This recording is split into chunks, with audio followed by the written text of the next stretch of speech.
Hola a todas las personas que nos ven y nos siguen en este canal. Vamos a continuar con la lectura del libro de Zecharia Sitchin, Las guerras de los dioses y los hombres. Continúa la lectura.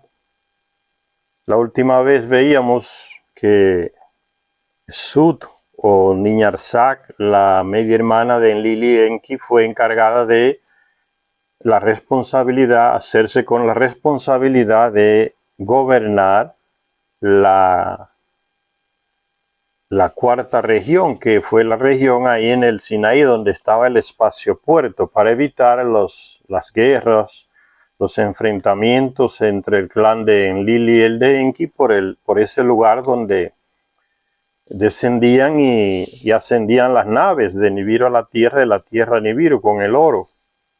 Entonces quien controlaba esa estructura tenía el poder. Entonces ninguno de los clanes querían ceder y se acordó, para evitar guerras, entregarle ese clan a la media hermana de los dos jefes, Enlil y Enki, que desde que llegó aquí a la tierra no se le había dado ningún dominio propio. Apenas tenía una ciudad ahí en la región de Enlil, en Mesopotamia. Entonces a ella se le asignó esa región y se le nombró como la cuarta región después que los Anunnaki se dividieron todo el territorio ahí en Oriente. Y así se llegó a una época de paz entre ellos. Provisionalmente, porque después seguirían las guerras entre los dos clanes. Y sigue diciendo la lectura del libro que Ninurta, que era hijo de Sut o Niñarsak, nació en Nibiru Ninurta, hijo de Enlil y de su media hermana Sut o Niñarsak.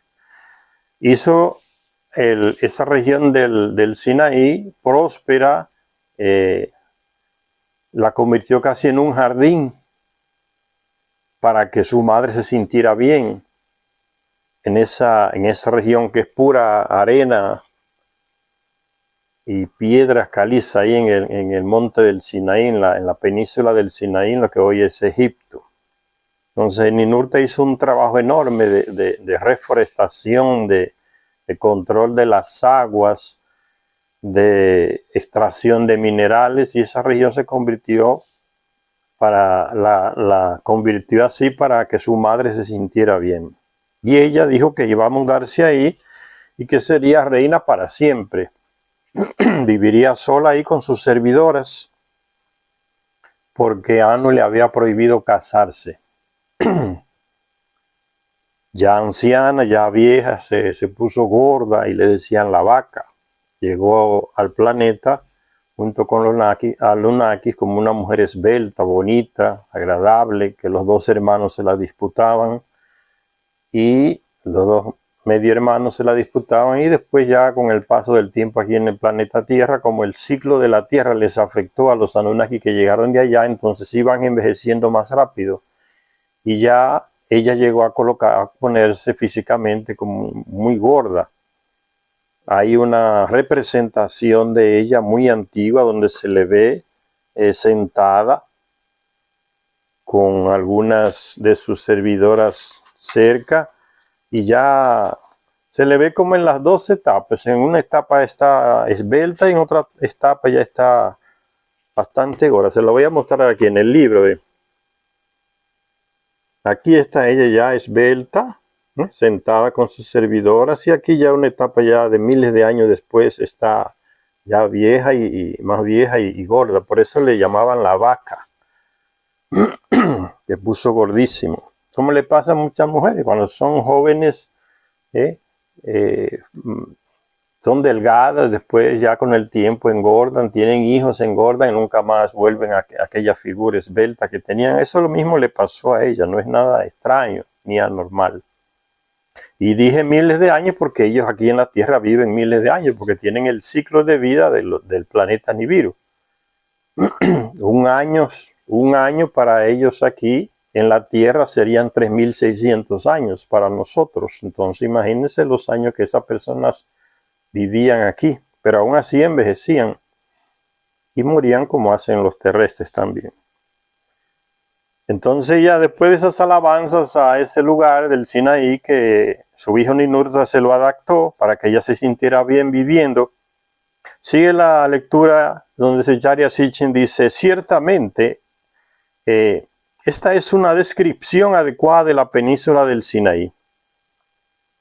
Porque dice el texto antiguo, sus valles serán verdes, serán, o sea que no eran. Fue Ninurta que convirtió todo ese terreno en lo que es. Sus valles serán verdes de vegetación, sus laderas producirán miel y vino para ti. Producirán árboles, sabalum y madera de boj. Sus terrazas, aquellos lugares donde se plantan en los montes que se usan para plantar, tipo escalera, eso lo crearon los Anunnaki, se le enseñaron a los terrestres. Y alrededor del mundo ustedes encuentran terrazas. En Perú, en Bolivia, en Indonesia, en América, todo en Asia, entonces en Europa, todo el mundo, los Anunnaki, especialmente Ninurta y su padre Enlil, crearon ese sistema de plantación después del diluvio porque todos los valles estaban inundados. Entonces ellos crearon ese sistema de las terrazas tipo escalonada para poder plantar en los sitios montañosos. Dice, sus terrazas se adornarán con frutos como en un jardín. El monte Sinaí o Arsac se llamaba, el Arsac te dará la fragancia de los dioses, te dará brillantes cursos de agua. Sus minas, había minerales, sus minas te darán como tributo cobre y estaño. En sus montañas se multiplicará el ganado grande y pequeño. Significa entonces que ahí se crían el territorio para que crezca el pasto para estos animales. O sea, se pone fértil el terreno, se convierte en fértil para producir alimento para el ganado. El monte Arsac engendrará criaturas de 4 patas, cielos. El ganado. Entonces dice Zecharia Sitchin, esta ciertamente es una descripción adecuada de la península del Sinaí. Una tierra de minas, la principal fuente de cobre, turquesas, un tipo de piedra preciosa, y otros minerales en la antigüedad, fuente de madera de acacia, que se utilizaba para el mobiliario de los templos, un lugar verde donde se podía conseguir agua, un lugar donde pudieran pastar los rebaños. ¿Será casualidad, se pregunta Zecharia Sitchin, que el principal río de invierno de la península del Sinaí siga siendo llamado Arish, que significa el labrador? Siendo este título, el labrador o Urash, el apodo de Ninurta. ¿Será coincidencia? Dice Zecharia Sitchin. No es coincidencia, es que fue él que hizo el trabajo. El labrador, el que labró todo ese terreno que era pura piedra y arcilla en la península del Sinaí. Ese lugar está, solo que hasta el día de hoy también está siendo prohibido el acceso. No todo el mundo entra en esa región del Sinaí que está verde y plantada donde se cría. Dice, al hacerle un hogar a su madre en la región de picos graníticos, de picos graníticos de ese material, en el sur del Sinaí, Ninurta le dio un nuevo título a ella, que era Sut, el nombre de ella. Entonces ahora al asentarse en ese lugar que se le preparaba en la península del Sinaí, se le da el título de Niñarsac, que significa dama de la montaña prominente. La montaña más alta ahí en el Sinaí, el pico Catalina, donde hay un monasterio. Santa Catalina se le llama el pico ahora. El Arsac, en aquella época cuando ella llegó a vivir ahí. Niñarsac se le dio el título a Sut después que se mudó a la península del Sinaí, que significa dama de la montaña prominente. Y aquel fue el título por el que se llamaría Sut a partir de entonces. El término montaña prominente indica que aquel era el pico más alto de la región. Esta es la montaña que conocemos en la actualidad como Monte Santa Catalina. Hay un monasterio ahí al pie de ese monte hoy. un pico reverenciado desde la antigüedad, desde milenios antes de que se construyera el cercano monasterio. En sus proximidades se eleva una montaña ligeramente más baja, la que los monjes del monasterio llaman Monte Moisés, dando a entender que se trata del monte Sinaí del Éxodo. Aunque resulta dudoso, sigue dándose el hecho de que los picos gemelos se tienen por sagrados desde la antigüedad, y creemos que esto se debe a que jugaron un papel de eje en la planificación del espaciopuerto postdiluviano y del corredor de aterrizaje que llevaba hasta él. Los nuevos planos siguieron los antiguos principios. El corredor antediluviano, el espaciopuerto antediluviano, era este aquí, estaba en Mesopotamia. Ven, la región de Mesopotamia, pero tiene como punto norte el monte Ararat, aquí encima, y las pirámides aquí debajo, pirámides de Egipto. Ese era el primer espaciopuerto antes del diluvio. El diluvio llega y lo destruye. Entonces se construye otro espaciopuerto en la península del Sinaí que sigue teniendo como punto como punto de visión principal el monte Ararat aquí encima. Y entonces el centro ya sería en Jerusalén, el centro de mando.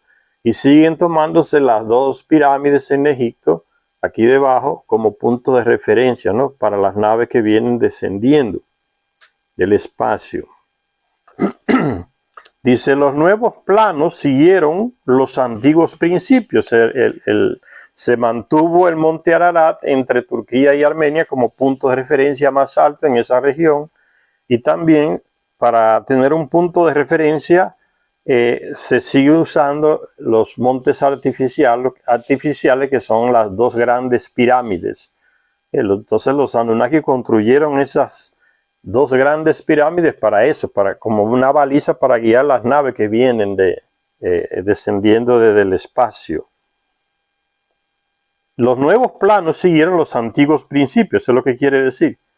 Y para comprender el grandioso diseño postdiluviano, después del diluvio, tendremos que recordar primero la forma en la que se desarrollaron el espaciopuerto y el corredor de aterrizaje antes del diluvio. En aquel entonces, los Anunnaki eligieron en primer lugar como un punto focal los picos gemelos del monte Ararat. Entonces, antes del diluvio, el monte Ararat fue elegido como punto máximo de altura, como ya les mostré, cuando estaba en Mesopotamia. Aquí está el punto máximo, el Ararat entre Turquía. Entonces se siguió tomando ese punto cuando se cambia de lugar el espaciopuerto hacia la península del Sinaí. En aquel entonces los Anunnaki eligieron en primer lugar como punto focal los picos gemelos del monte Ararat, el monte más alto del occidente de Asia y por tanto el punto de referencia natural más visible desde el cielo.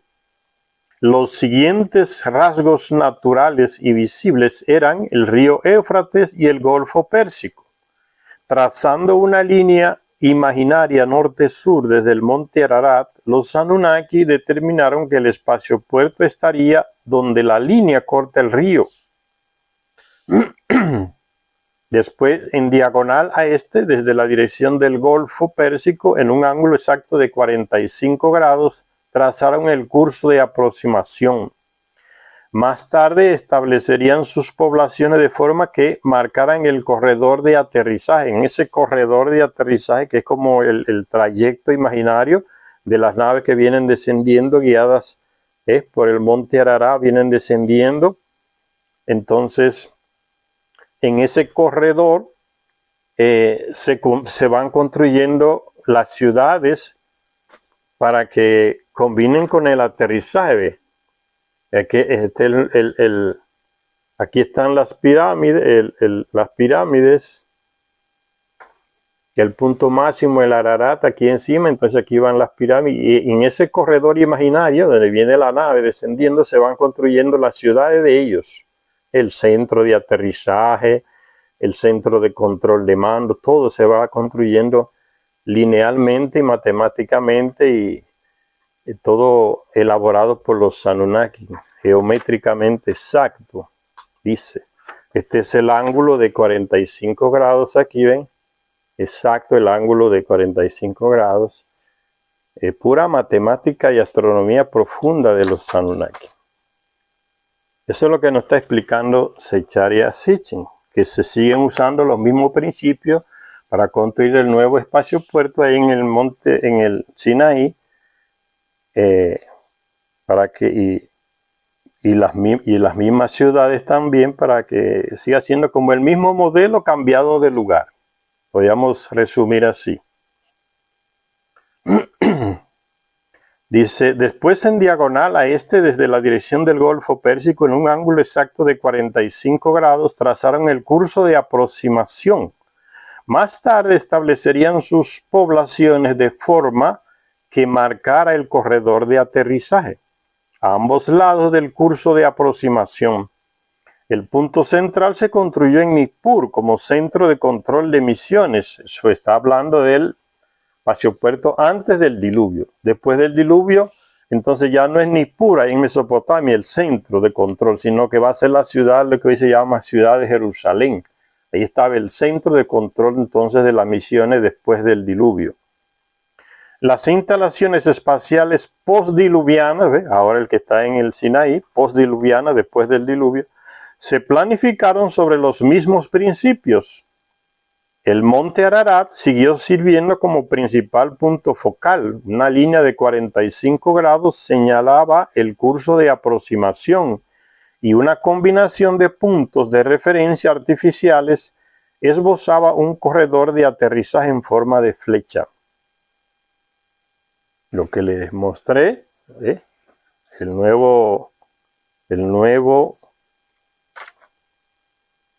espacio puerto en forma de flecha, ahí están las líneas, ¿no? Tomando siempre como punto de referencia más alto el monte Ararat y las pirámides. Entonces esos dos puntos nunca fueron descartados.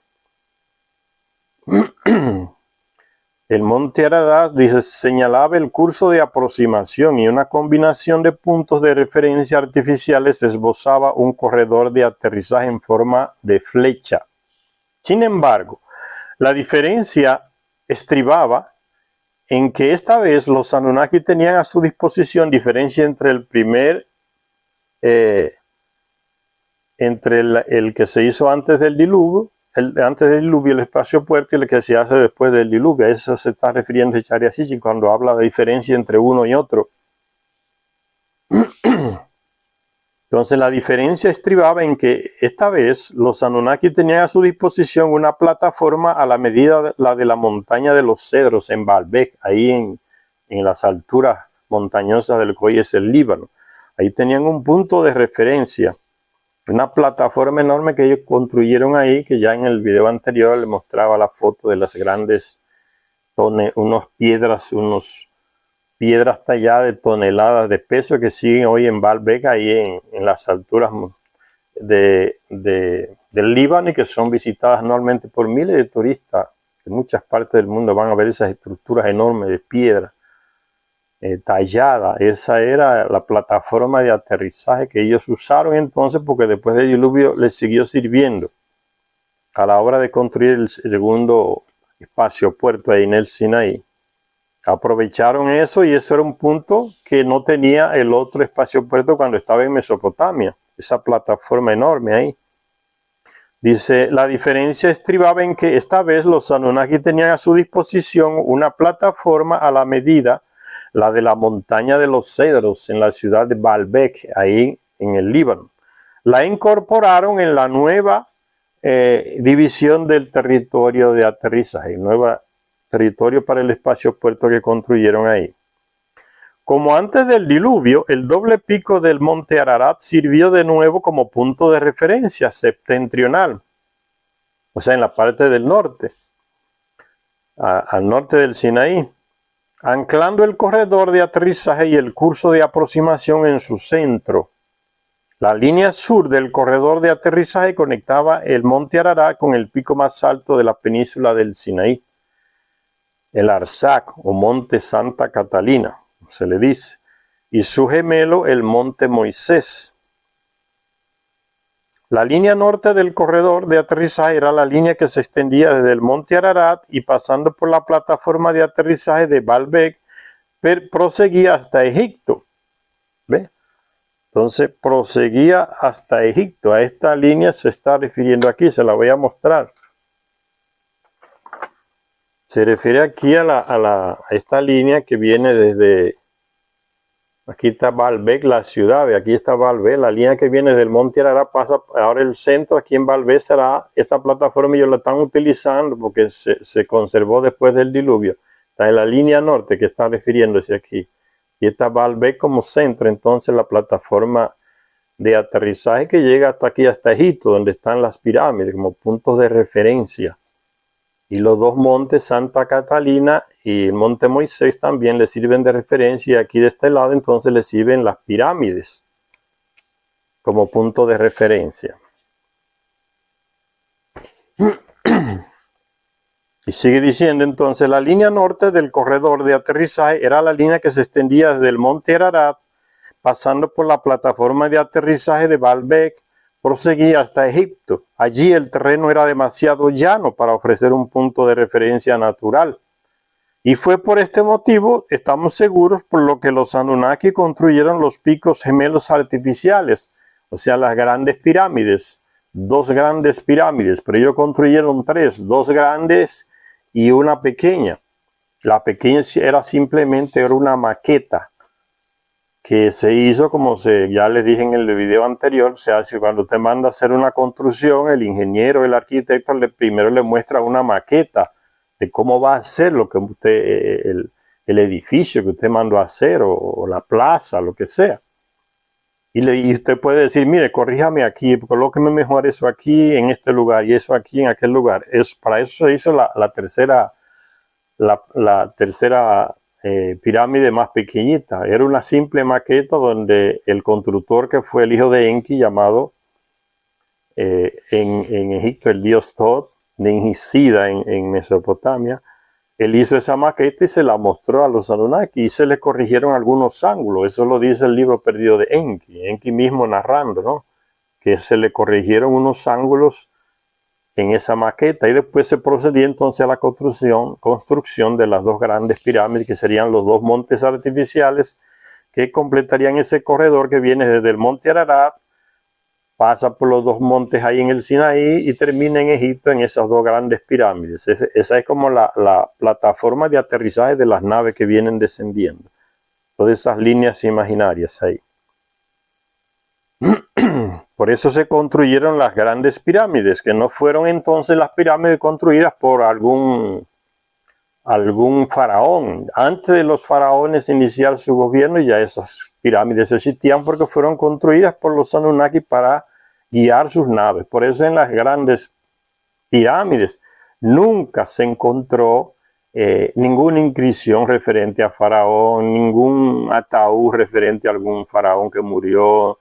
Nada de eso, porque no era el final, no era el fin de esas pirámides enterrar a alguna persona. Eran balizas de guía de las naves espaciales.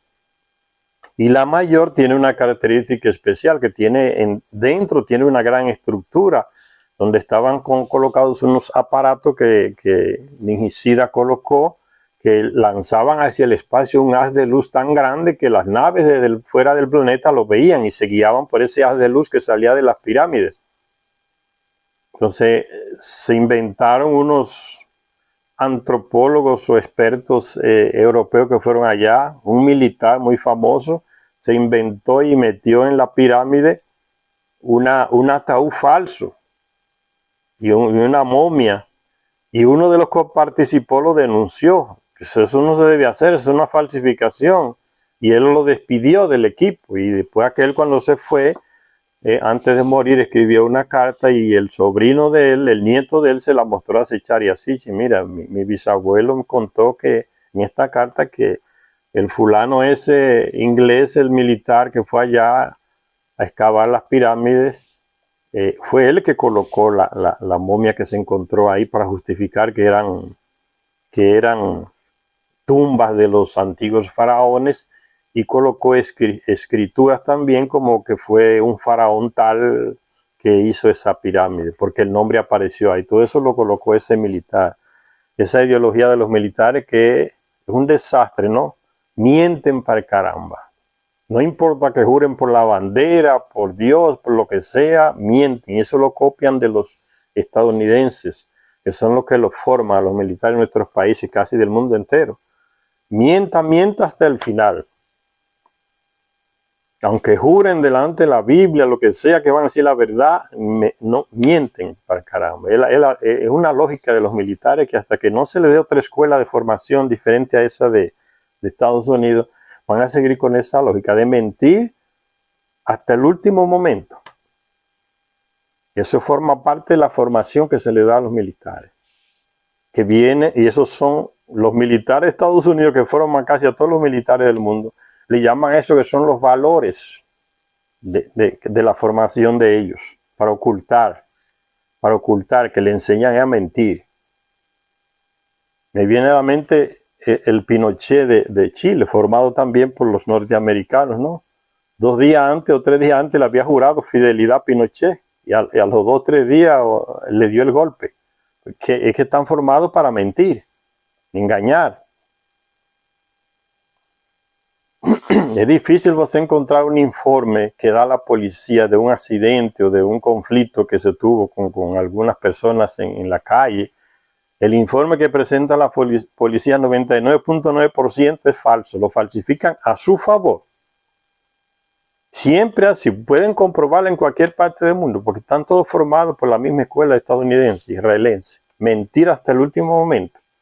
O para beneficiar a la misma corporación de ellos, o para tapar a algunos de ellos que cometió un error o abusó de autoridad. Los otros lo tapan mintiendo sobre él, distorsionando los informes.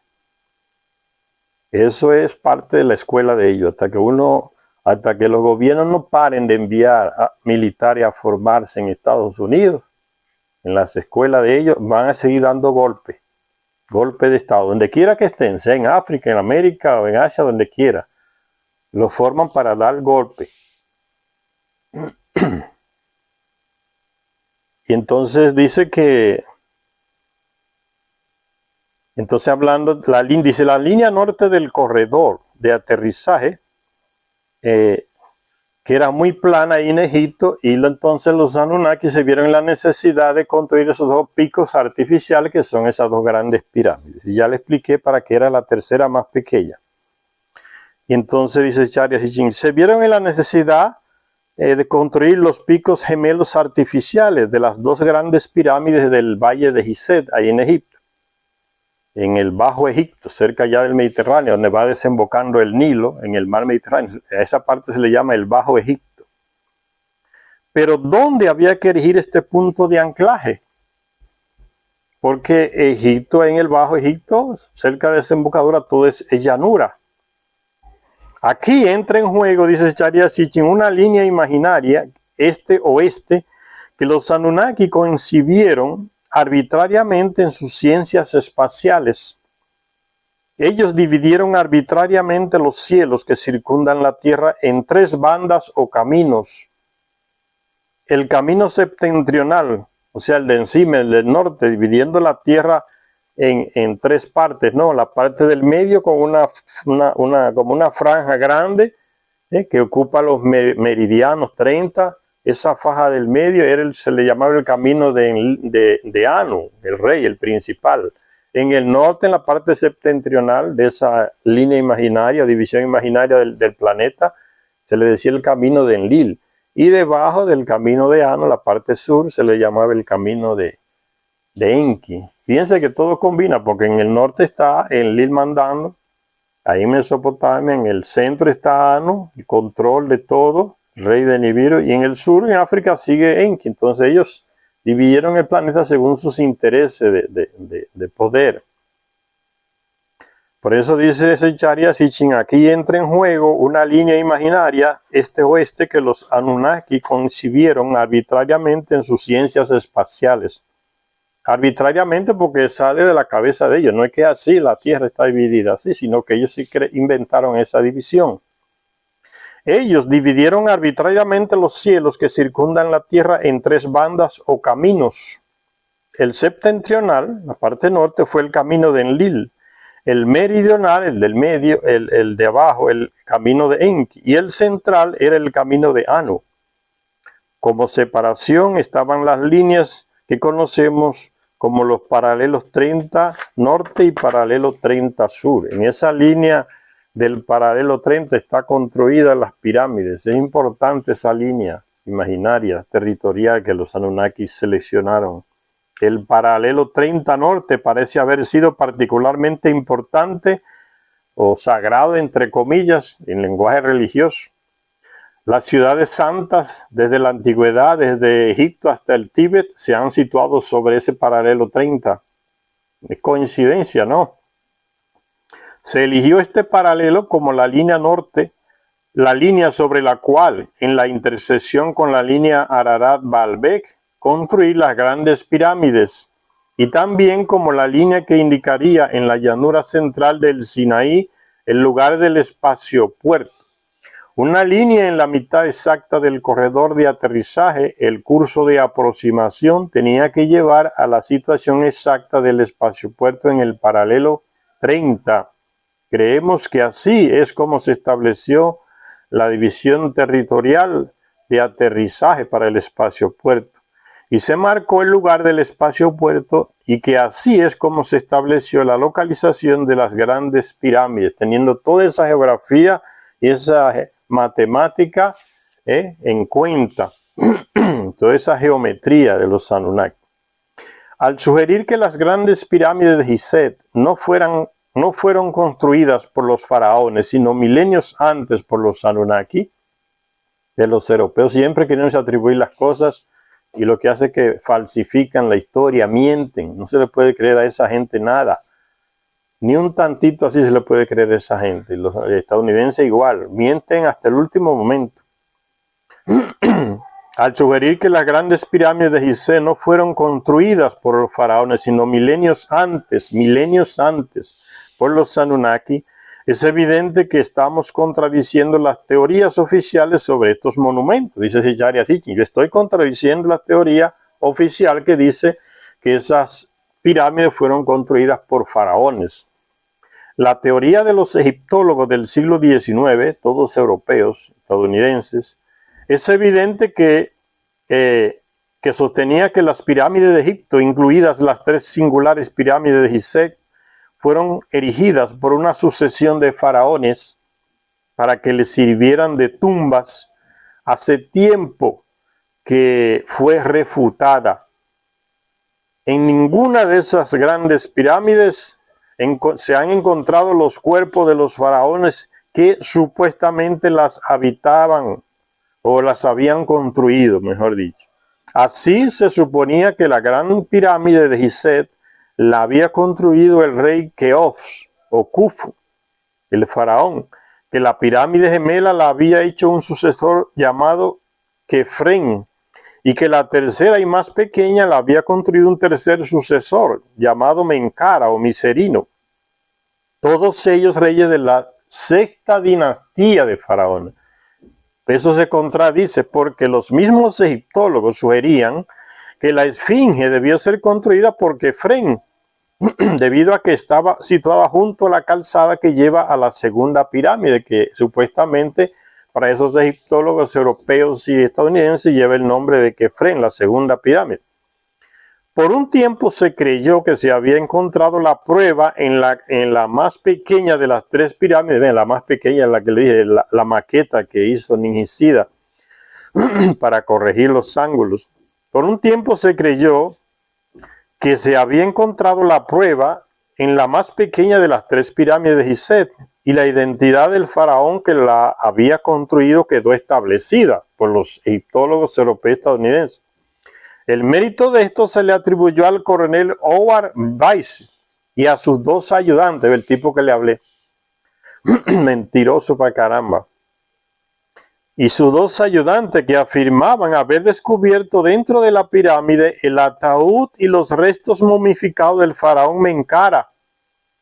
Sin embargo, el hecho, sabido por los expertos desde hace algún tiempo, pero por algún motivo poco publicitado, cómo se comportan mentirosos, es que ni el ataúd de madera ni los restos eran auténticos. Alguien indudablemente, el coronel Weiss y sus amigotes, llevó a la pirámide un ataúd de alrededor de 2000 años después de que viviera Menkaure. Lo llevaron, lo colocaron ahí para justificar su teoría. Así como unos restos humanos de época cristiana. Mira qué locura. Y los puso juntos para montar el más vergonzoso fraude arqueológico. Señores, eso mismo hicieron los militares y algunos eclesiásticos que siempre han estado unidos. La jerarquía eclesiástica es más de la ultraderecha, igual que los militares, la mayoría. Hicieron con los restos de Simón Bolívar, que estaban de que en Caracas, no sé dónde. Los militares junto con unos eclesiásticos los cambiaron esos huesos para que la gente no vaya a venerarlos. Y le metieron unos huesos de caballo al ataúd. Y seguían diciendo que ese era el ataúd de Bolívar, engañando a todo el mundo. Esa es la técnica que usan. Es que son así en todas partes, tienen la misma cabeza. Y entonces este Weiss y sus amigotes dice que llevó ese ataúd y esos huesos, restos humanos de una época, la época cristiana, miles y miles de años después de esa cuestión de los faraones. Y los puso juntos para montar el más vergonzoso fraude arqueológico. Ese tipo. Las teorías actuales en lo referente a los constructores de las pirámides se basan en gran medida en el descubrimiento del nombre de Khufu inscrito en jeroglíficos dentro de un compartimiento de la Grande Pirámide, sellado desde antiguo. Se encontró el nombre ahí en un jeroglífico de ese faraón. Y así aparentemente verás, dice Charles Sitchin, aparentemente verás ese descubrimiento de ese jeroglífico. Lo que ha pasado inadvertido es que el descubridor de esa inscripción fue el mismo coronel Weiss junto con sus ayudantes, el mismo que metió el ataúd falso y los huesos falsos. Fue el mismo que dice que descubrió ese jeroglífico inscrito en las paredes de la pirámide. O sea, el tipo siguió mintiendo, hizo un plan todo de falsificación. Fue el mismo tipo, coronel Weiss, junto con sus ayudantes, el que descubrió este jeroglífico. En 1837, en Escalera al Cielo, ese libro de Zecharia Sitchin, hemos reunido evidencias sustanciales que demuestran que esa inscripción fue una falsificación perpetrada por sus descubridores entre comillas, el famoso coronel es inglés y sus ayudantes. Otro fraude. Los inscritos jeroglíficos.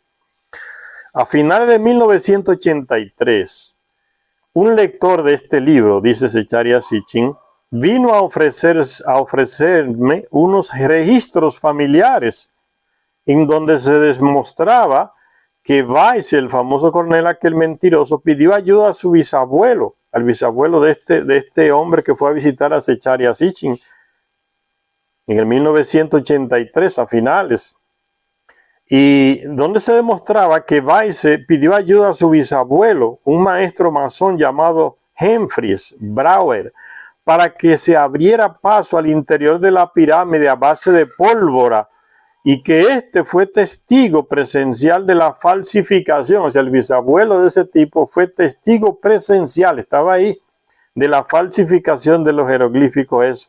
Y que al poner objeciones a esta acción fue expulsado del lugar y obligado incluso a abandonar Egipto por el coronel Weiss y sus ayudantes. No concuerda con el fraude, entonces te me vas de aquí.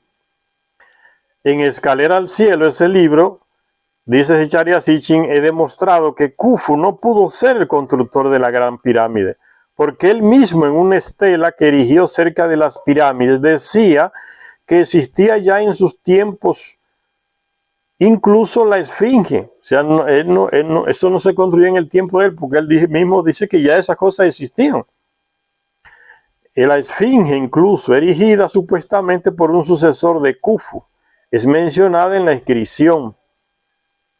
Y ahora nos hemos encontrado con que existen evidencias pictóricas de la época de la primera dinastía. ¿Ve? Y están hablando de que la teoría oficial de que esas pirámides fueron erigidas en la sexta dinastía de los faraones.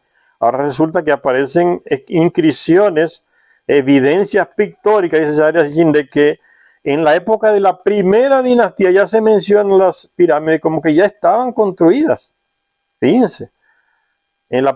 Dice, evidencia pictórica de la época de la primera dinastía de faraones, mucho antes de Khufu y de sus sucesores, en donde se demuestra conclusivamente que aquellos reyes primitivos, la primera dinastía, ya conocían las maravillas de Gizeh, las pirámides. Podemos ver con toda claridad a la esfinge tanto en las representaciones del viaje del rey a la otra vida, como en la escena de su investidura a manos de los antiguos que llegaron a Egipto en barco. Está hablando de los Anunnaki. Y también presentamos como evidencia la conocida tablilla de la victoria del primer faraón Menes. En esa tablilla aparece un diseño, una representación pictórica de la pirámide grande, que él fue, ese Menes que fue el primer faraón, cuando se instituyó, por los Anunnaki instituyeron los reyes llamados faraones ahí, ya existían las pirámides. Dice, el primer faraón Menes que representa su enérgica unificación de Egipto. Ese faraón unió el Alto Egipto, que es la parte que va desde la mitad de lo que es Sudán hacia arriba, hacia Etiopía. Eso es el Alto Egipto. Y el Bajo Egipto es ese caminando hacia el Mediterráneo, inclusive el Valle de Egipto, todo eso es el Bajo Egipto. Entonces eso estaba dividido, tenía dos reyes. Y ese Menes, dice, el primer faraón unió esos dos territorios a fuerza de espada y de guerra, sangre y guerra. No fue pacíficamente, se mataron, guerra para conquistar territorio, ¿no? Cortar cabezas, quemar, destruir, hasta que consiguió unificar los dos reinos que tenían el reino del Bajo Egipto, del Alto Egipto, allá hacia Sudán, caminando hacia Etiopía, por ahí. El que reinaba ahí tenía una corona blanca. Y el que reinaba en el Bajo Egipto, que es donde están las pirámides y toda esa parafernalia por ahí, tenía una corona que era roja. Entonces, ese faraón, ese Menes, unió las dos regiones a guerra pura, a matanza pura, a espada, como se dice.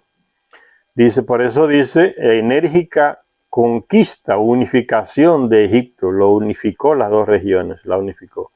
Por una parte se le ve a Menes llevando la corona blanca del Alto Egipto, derrotando a sus jefes y conquistando sus ciudades. Por otra, la tablilla lo muestra él con la corona roja del Bajo Egipto, avanzando por sus regiones y decapitando a sus jefes. A la derecha de su cabeza el artista escribió el epíteto Narmer, al que se hizo acreedor el rey conquistador, Menes. A la izquierda la tablilla representa la estructura más importante de los territorios recién conquistados en el Bajo Egipto. ¿Cuál fue la estructura? Pues las pirámides. Por eso en esa tablilla antigua se muestra a ese faraón conquistando esos dos reinos. Ve, aquí está conquistando aquí conquista el Bajo Egipto, ¿ves? Por eso aquí aparece la pirámide como una gran conquista de él. El Alto Egipto, mire, esa representación aquí es esa misma que está por aquí. Por aquí. Esa misma aquí, ven. Esa representación que está aquí abajo, representación es esa misma aquí, ampliada, ¿ves? Entonces la mayor conquista en estructura fue la pirámide. Aquí está, ¿ves? Ya aparece aquí la pirámide. Construida la pirámide aquí. La gran pirámide de aquí encima, ¿ves? Aquí encima aparece la gran pirámide. El Bajo Egipto. Entonces unió las dos coronas. Ve, aquí hay una corona roja del Alto Egipto y aquí hay una corona blanca del Bajo Egipto. Entonces él unificó las dos coronas.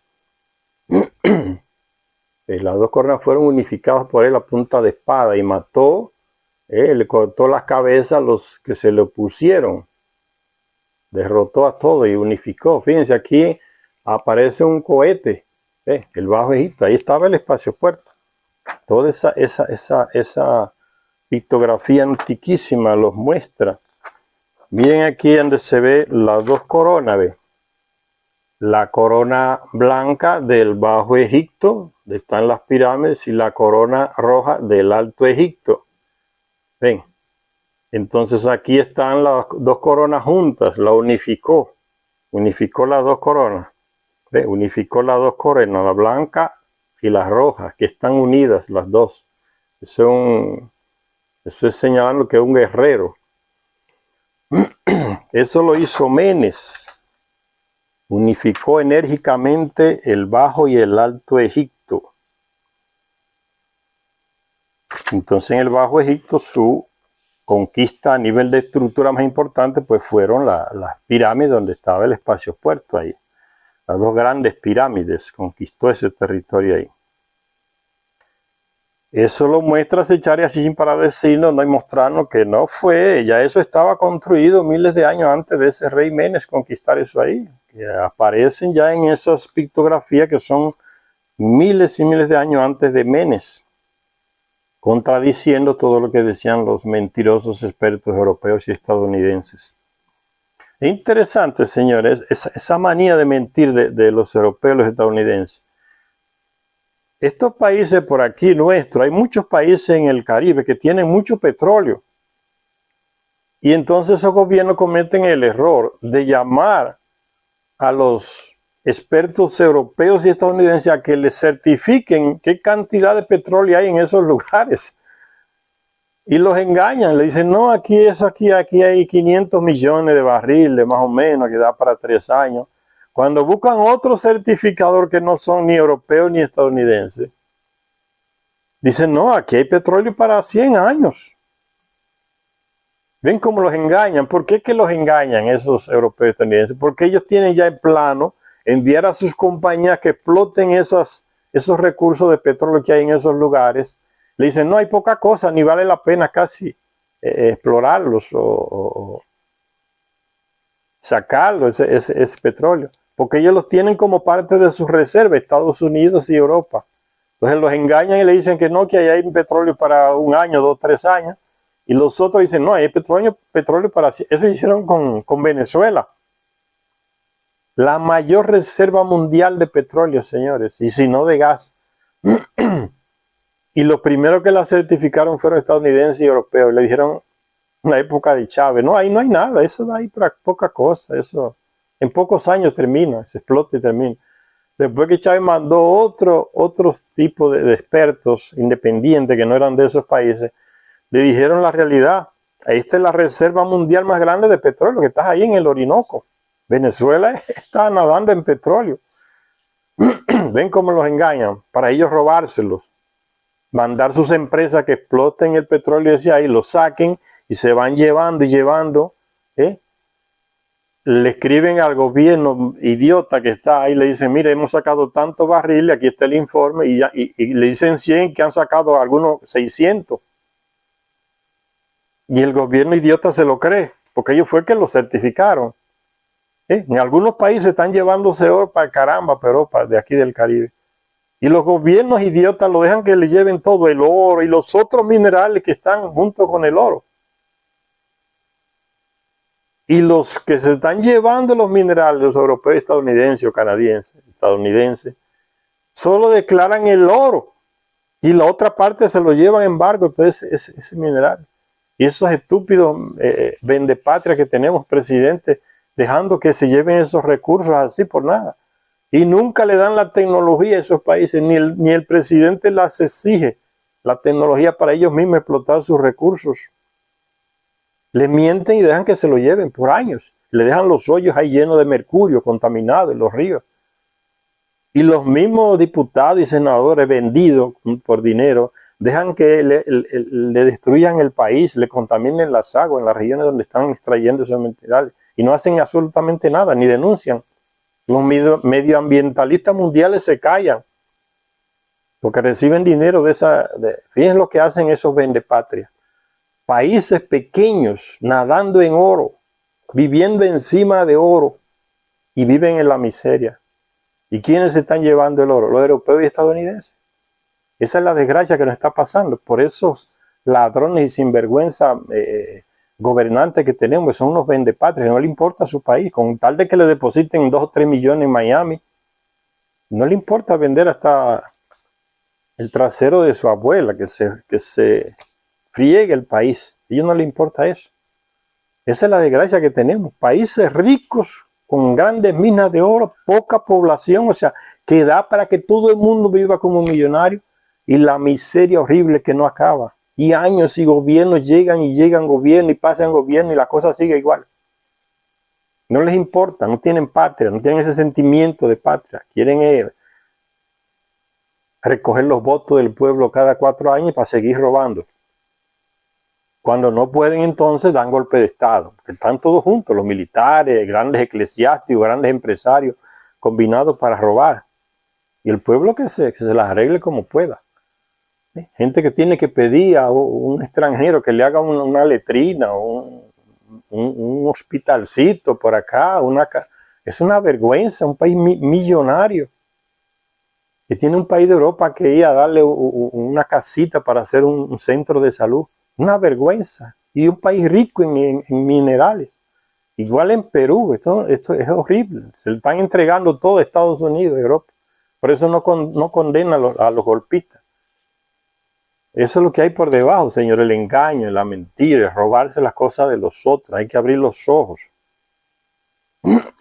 y el punto de oro, el punto en a esto que estoy diciendo se lo puso la actual comandante del Comando Sur, de la flota del Comando Sur de Estados Unidos. Lo dijo claramente por Twitter. Y fue nombrando uno por uno los recursos. En Bolivia tenemos el litio, en Argentina también, en Venezuela tenemos el petróleo, la mayor reserva mundial. Ellos lo saben y lo colocan en su lista de prioridades como que es de ellos. Y que los chinos y los rusos no pueden entrar aquí a llevarse ese material porque eso es de ellos. O sea, le importa un bledo la independencia de estos países que tienen los recursos. Porque ellos piensan que eso es de ellos y que se lo pueden robar cuando quieran.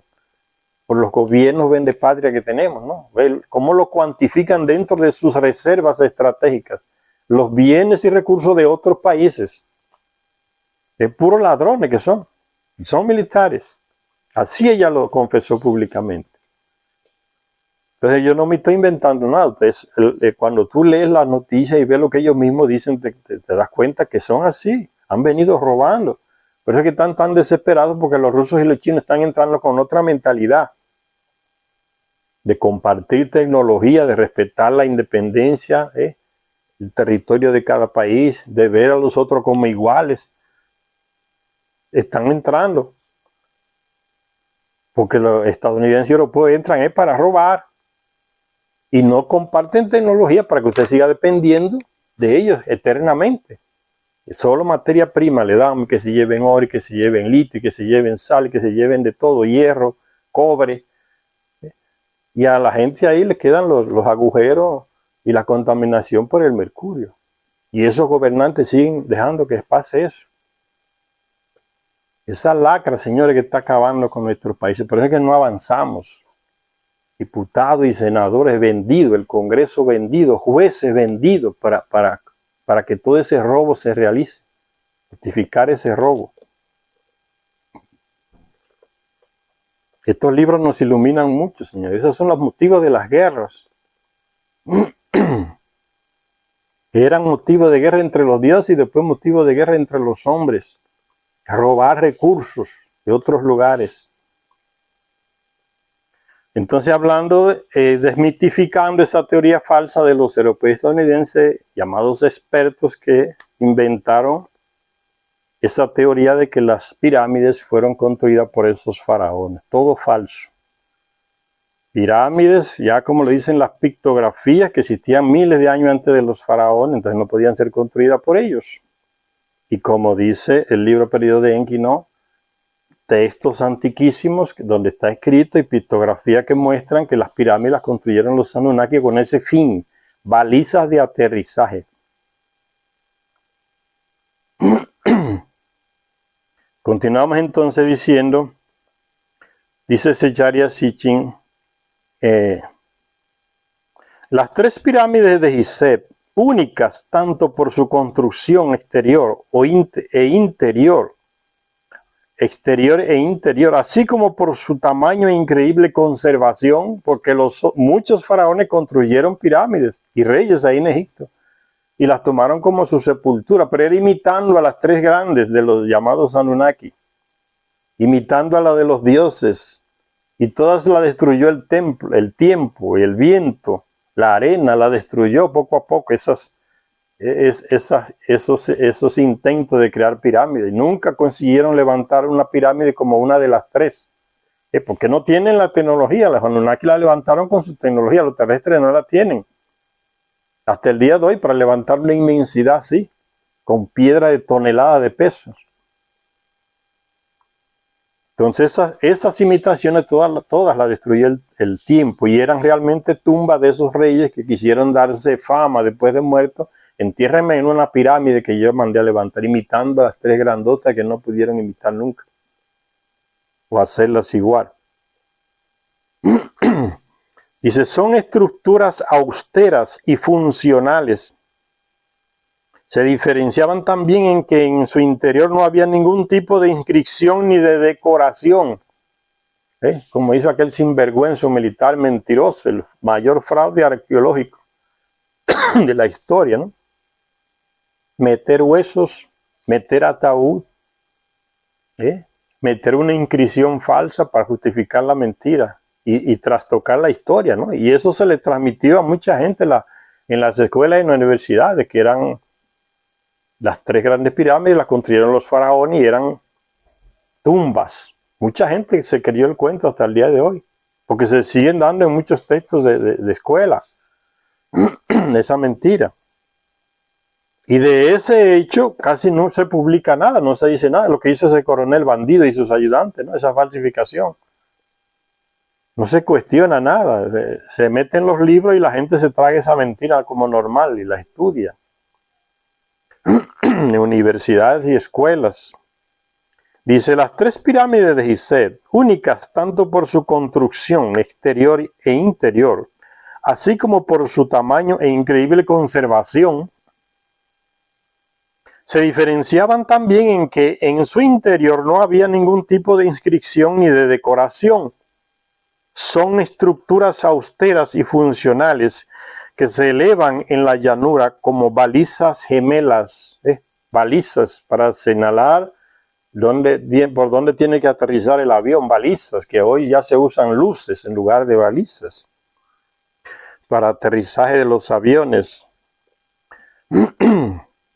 Son estructuras austeras, balizas gemelas, no para servir a los hombres, sino a aquellos que del cielo a la tierra vinieron, o sea, los Anunnaki. No era para nada servirle a los terrestres. Los terrestres no entienden nada de eso, no entendían. Sostenemos, dice Zecharia Sitchin, que la primera de las pirámides de Gizeh en ser construida fue la tercera, para servir de modelo a escala, la más pequeña, conservando la preferencia por los puntos focales con dos picos. Se erigieron las dos pirámides grandes. Aunque la segunda pirámide es más pequeña que la gran pirámide, parece ser de la misma altura. Esto se debe a que se construyó sobre un terreno algo más elevado, de modo que para que alcanzara la misma altura no tenía que ser tan grande como la primera. Tecnología Anunnaki, ¿ven? Aparte de su incomparable tamaño, la gran pirámide es única, también en que además del pasadizo descendiente que hay en las otras pirámides, tiene un singular pasadizo ascendente que sube dentro, un corredor nivelado, dos cámaras superiores y una serie de compartimientos estrechos. A la cámara más alta se llega a través de una gran galería increíblemente elaborada y de una antecámara que se podía sellar tirando de una cuerda. La cámara superior albergaba y todavía alberga un inusual bloque de piedra vaciado que resuena como una campana y que para cuya elaboración se debió utilizar una sorprendente tecnología. Los terrestres no tienen eso, no tenían. Por encima de la cámara hay una serie de espacios bajos y estrechos que amplifican la resonancia. Vamos a parar por aquí, señores. Ve cómo se aclaran tantas cosas interesantes en la historia que nos han enseñado. Todo falsificado para mantenerlo como idiota creyendo cosas que vienen de Europa y de Estados Unidos. Ese mundo de mentiras se está destruyendo. Ese es el mundo en que hemos vivido una gran generación de personas, varias generaciones, el mundo de la información mentirosa, del engaño, de la falsa historia, del ocultamiento. Todo eso se está viniendo abajo. Está surgiendo una nueva realidad mundial con otro tipo de verdades.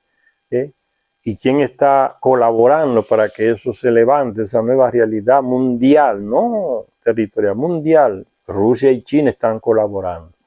El imperio de la mentira se está viniendo abajo. Europa se está ya convirtiendo en unos paisitos que pasan hambre y miseria y la policía reprime como cualquier país nuestro acá. Macana encima de la gente que protesta. Y antes no se veía eso, se veían como los países civilizados, donde los policías eran civilizados, andaban hasta desarmados. Ahora están mostrando la verdadera cara. Policía dando macana, abusando, quebrando cabezas y arrastrando a la gente. Se le va encima a la gente sin preguntar qué pasa ni nada. La pura violencia. Igual que como hacen esos policías formados por ellos por acá. Si hay que meterle una bala en un ojo a uno, se le mete una bala en el ojo y salimos libres porque la ley no nos llega, como han hecho en Chile y en Colombia. Miles de cientos de ciegos que le disparan al ojo. Ese es el orden que colocan esos policías. Esos países están demostrando lo que son. Y en Estados Unidos está pasando lo mismo, ¿no? La miseria aumentando, el nuevo orden se está derrumbando, señores. Es que nada es eterno. Ya imperios pasaron y otros cayeron y otros surgieron. Entonces lo que está pasando no es nada anormal. Es la historia que sigue su rumbo. Por encima de los mentirosos, de los vendepatria, de los abusadores, de los que abusan del poder y las armas para humillar a los otros. Eso también pasa. La historia le pasa por encima. Gracias a todas y a todos los que nos ven en este canal. Hasta la próxima lectura.